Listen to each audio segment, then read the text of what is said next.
Olá, eu sou Rafael Ribeiro, sejam todos bem-vindos ao nosso canal que tem o objetivo fazer você aprender matemática. Na aula de hoje, nós vamos falar sobre o princípio fundamental da contagem, um dos tópicos abordados no assunto análise combinatória. Então vem comigo que nós vamos fazer a apresentação e eu tenho certeza que você vai entender o que nós vamos fazer a partir de agora. Vamos lá. A análise combinatória é um ramo da matemática, a gente pode pensar assim, que vai tratar sobre os problemas de contagem. Pelo menos para o ensino básico, aí eu conto o ensino fundamental e o médio, a gente vai pensar nos problemas de contagem. No superior, nós temos outras coisas. Mas vamos lá. A questão é que aonde se concentra, né, os maiores problemas de análise combinatória é nos problemas de contagem.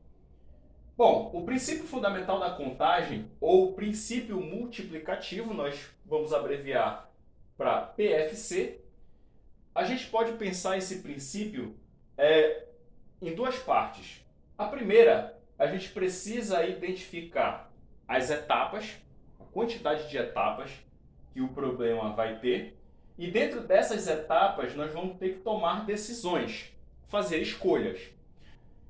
E a operação que nós vamos utilizar para aplicar esse princípio é a multiplicação. Muito bem. Qual é o enunciado desse princípio fundamental da contagem? Vai ser o seguinte: se uma decisão D1 pode ser tomada de X maneiras, e se uma vez tomada a decisão D1, a decisão D2 puder ser tomada de Y maneiras, então o número de maneiras de se tomarem as decisões D1 e D2 é x vezes y, tá? Veja bem, esse enunciado ele se restringe a duas decisões, né? A duas etapas. Mas a verdade é que o princípio fundamental da contagem ele se aplica para uma quantidade n de etapas, tá? Não apenas para duas. Vamos ver isso nos nossos dois exemplos. Vamos lá, para entender melhor o princípio. O exemplo 1 diz assim, que numa sala há 3 homens e 4 mulheres. A pergunta é, de quantos modos é possível selecionar um casal homem e mulher? Muito bem, então como está aqui, o que você vai fazer? Primeiro nós temos que saber quantas etapas esse problema vai ter. Veja que para nós escolhermos um casal do tipo homem e mulher, nós vamos ter duas etapas. A primeira etapa vai ser na escolha dos homens. A segunda etapa vai ser escolher uma mulher. Muito bem. E aí você vê no problema que nessa sala nós temos 3 homens. Então a pergunta é, quantas possibilidades para a escolha dos homens nós temos? 3. São 3 possibilidades, já que tem 3 homens. E na escolha das mulheres, ó, são 4 mulheres que tem nessa sala. Então nós temos 4 possibilidades. Qual a operação que nós vamos usar para aplicar o princípio fundamental? É a de multiplicação. Então, pelo princípio fundamental da contagem, nós, para saber a quantidade de casais do tipo homem e mulher, basta multiplicar 3 vezes 4, que vai dar 12. São 12 os possíveis casais homem e mulher que nós podemos formar. Muito bem, antes de nós fazermos o segundo exemplo, veja que a gente também poderia resolver esse problema contando, né, enumerando os casais. Então, vamos adotar a seguinte estratégia de resolução. Veja bem, como são 3 homens, então eu vou pensar assim, ó, o homem 1, homem 2 e homem 3. Tá? Bom, aí o homem 1 vai poder fazer um casal com a mulher 1. Vai poder formar um casal com a mulher 2, com a mulher 3 e com a mulher 4. Assim também para o homem 2. Ele vai poder fazer casal com a mulher 1, com a mulher 2, com a mulher 3 e com a mulher 4. Assim também, o homem 3 vai poder formar casal com a mulher 1, com a mulher 2, com a mulher 3 e com a mulher 4. E aí, quais são os casais que se formam? Vai ser homem 1 com a mulher 1, o homem 1 com a mulher 2, o homem 1 com a mulher 3, o homem 1 com a mulher 4, agora o homem 2 com a mulher 1, o homem 2 com a mulher 2, o homem 3 com a mulher, perdão, o homem 2 com a mulher 3, o homem 2 com a mulher 4. E aqui, o homem 3 com a mulher 1, o homem 3 com a mulher 2, o homem 3 com a mulher 3 e o homem 3 com a mulher 4. Pronto. Então veja que se nós contarmos a quantidade de casais, 1, 2, 3, 4, 5, 6, 7, 8, 9, 10, 11, 12. Então realmente, olha, nós conseguimos mostrar todas as possibilidades. E aí vem uma questão que vale a gente ressaltar.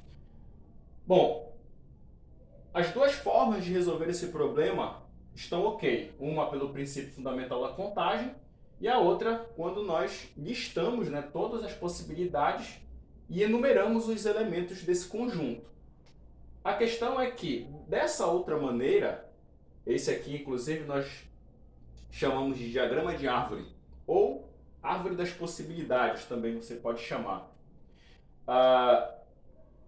É uma estratégia de resolução, tá, dos problemas de análise combinatória interessante, mas veja que se a quantidade de homens e de mulheres fossem bem maior, tipo uns 30 homens e 40 mulheres, aí já ficaria inviável fazer isso. Além da demora de fazer, a gente precisaria de um espaço muito grande para formar o diagrama. E aí você vê que a técnica do princípio multiplicativo já se torna bem interessante, porque a forma de resolver é a mesma. Perfeito? Vamos para o exemplo 2. Quantos números naturais de 3 algarismos distintos podemos formar? Veja bem, os números naturais, que é o que nós estamos falando aqui, eles são formados com a base 10, ou seja, os algarismos que nós utilizamos para formar qualquer número natural é o 0, o 1, o 2, o 3, o 4, o 5, o 6, o 7, o 8 e o 9, certo? Aí veja bem, o primeiro passo para se resolver pelo princípio fundamental da contagem, esses problemas, é a gente analisar as etapas. Quantas etapas vão ser? Aqui no problema diz que o número vai ter que ter 3 algarismos. 3 algarismos. Ou seja, vai ter o algarismo das centenas, o algarismo das dezenas e o algarismo das unidades. Perfeito? Ó, são 3 etapas que o problema tem. Mas veja bem, aqui no algarismo das centenas, algo não pode acontecer. É que o 0, e aí eu vou marcar um asterisco aqui, é que o 0 não vai poder ficar aqui. Porque veja só, suponhamos que eu escolha, dentre esses números, o número 0, 19. Perceba que o 0 à esquerda do número não vai ter um valor. Ou seja, aqui é o 19. Então esse número não vai ter 3 algarismos, e sim 2. Então não pode ser 0 aqui, por conta disso. Então quantos números eu posso escolher para colocar no algarismo das centenas? Qualquer um desses números de 1 a 9. Ou seja, são 9 possibilidades. Beleza? No algarismo das dezenas, veja bem, vamos supor que eu tenha escolhido o número 3 para ficar aqui no algarismo das centenas. Então, se você for ver agora, quantas possibilidades eu tenho de números de algarismo para colocar aqui?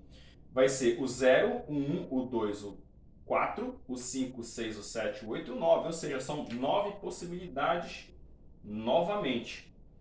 E no algarismo das unidades, vamos supor que aqui no algarismo das dezenas, eu tenha escolhido 7 para ficar. O 7 tenha ficado. Então, o que acontece? Quantas possibilidades eu tenho para colocar no algarismo das unidades? Pode ser o 0, o 1, o 2, o 4, o 5, o 6, o 8 e o 9. Ou seja, são 8 possibilidades. Pelo princípio fundamental da contagem, basta eu multiplicar esses três números. Vamos lá, 9 vezes 9, vamos fazer aqui do lado, é 81.